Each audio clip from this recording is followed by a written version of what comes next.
These are the official inner confidence photo rules. Burn these into your brain, and Mariia is going to go through them. These are straight from the course material. So let me share the screen here. I made those rules. Yeah. Okay. All right. Rule number 1, don't post photos in poor quality. And we have examples here.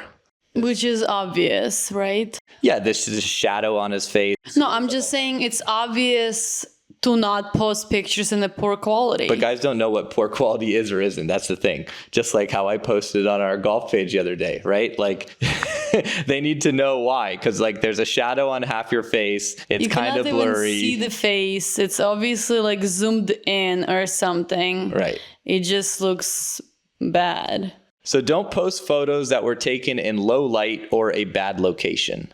Let's find an example of that. So here we go. Low light. No, but you're against the light. Against the light. The light should be directed at you to have a good quality of pictures. Right. And here, it's just such a bad picture. It's like it hurts you more than that helps. Yeah, even though it's a cool, cute girls, cool looking thing, awful photo. Yeah. Can't use it.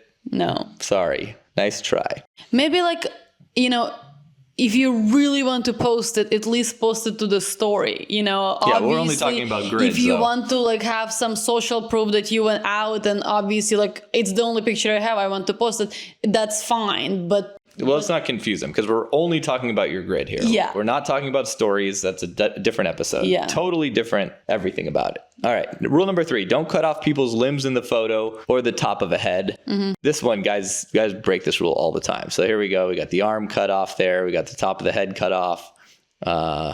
We got the hands cut off. No, I think this one is a better example because at least here, I just used it as an example. But if you're a fitness coach and you're just showing your back muscles, that's fine, actually. But if it's this type of picture, this is just so bad and unnatural. Just to not be confusing, sometimes you can cut the legs at a certain place, like just above the knees, right? Like if I'm standing up and you just don't want to obviously chop off a hand or a foot. Yeah, exactly. It's fine to cut it in a good place when you zoom in and you do a portrait or you do more half body shot. But exactly, if it's hands and feet, that just looks weird. So don't cut off hands and feet. Yeah. Rule number 4, do not press your arms tightly to the body.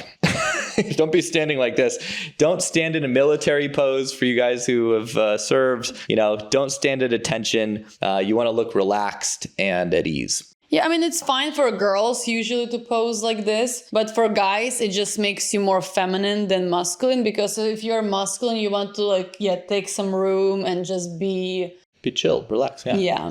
Number 5, don't post too many photos with other people. Your page should be primarily about you and your specific theme, the subject of your photography or art, for example. The main thing is just people would understand whose account it is. The best proportion is 65% photos of you and 35% photos of you with friends and girls, etc. Or less. It just, a lot of the times, someone joins your group and I go to their profile, you send it to me and I'm like, but who is an actual guy? Because he has 7 pictures and in all of those pictures, at least group of 3. Right. So it's I'm not going to spend 30 minutes of my life try to figure out whose profile is that. Rule number 6, avoid having extra people in the frame in the background, only as a last resort if you can't completely remove them, but the photo looks great. This applies to people who were not supposed to be in the frame initially, random people, friends who did not know they were taking a photo, etc. Because they look bad in the frame, they can be blurry and in ugly poses, which really spoils the whole picture. And obviously there are exceptions. We're not talking about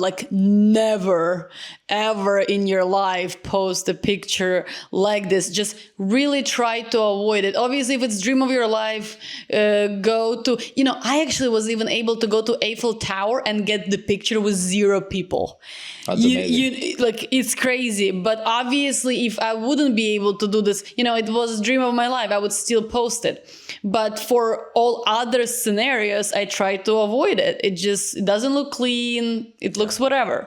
Yeah. And people kind of know these days. Like, remember we were in Tulum at the Ahau Hotel and they had that big art installation. There's like a line for people to take photos. And that way there's no one behind. Right? Each person gets whatever. Yeah, but you're waiting for 2 hours in a line. It was insane. We actually didn't wait it. So in that scenario, I would not be upset with you. There would be people in the line. So number 7, if you're in the photo and it's not a landscape photo, you should be visible. So I broke this rule on this one. That's me wakeboarding in the background. And I'm obviously not, can't really see me. But let me explain why, because a lot of people won't understand.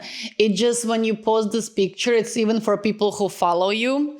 They won't even understand that it's you. They will be like, oh wait, who's this girl or whatever? I have not followed her, and you're like, oh, unfollow. And after you will go to the profile, I was like, oh, that's Robbie. That's a weird picture. Just like a confusion because. Okay, yeah, that was helpful. I was even confused before you explained that. I know. I knew that. All right, rule number 8. Despite the fact that the photo is fine-tuned, the emotion should always be sincere, especially the smile. Meaning, we're going to help you edit those, but you need to have sincere emotions on the photos. Number 9, you need to understand what can be published in stories and what can go in the main profile. Your main profile, your grid, is for flawless photos that follow the other rules in this list. Any other interesting and cool photos and videos that describe your day, those should really be posted as a story. Yeah, so you have pictures and there is 15,000 people behind you, but you are standing in front of Sacré-Cœur in Paris. You can post it on your stories, and all others, that's totally fine. Another thing is it's fine to not follow the rules all the time because you don't understand them. Robbie still doesn't. But it takes time to learn. Sometimes it takes a very long time. Even if you have a good coach, or maybe you're not such a good coach. Thanks. All right. Last one, rule number 10. Don't post photos with bad body language or hygiene. Like having stuff in your teeth, like right before we started this podcast. Yeah. For me. So a little remark for a lot of people who are thinking, why should I follow all the stupid rules? Like trying to do it and, they just want to do it and be authentic and all those things. The main reason it's because the competition is so big on online social media that if you're not doing it good, you're gonna be unnoticeable whatsoever. So you're gonna put work anyway, no matter how you're doing it. It's still putting the work in, and you will have absolutely zero recognition from anybody. So that will make you really frustrated, and it's not gonna help. But if you already decide to do it well. Yeah.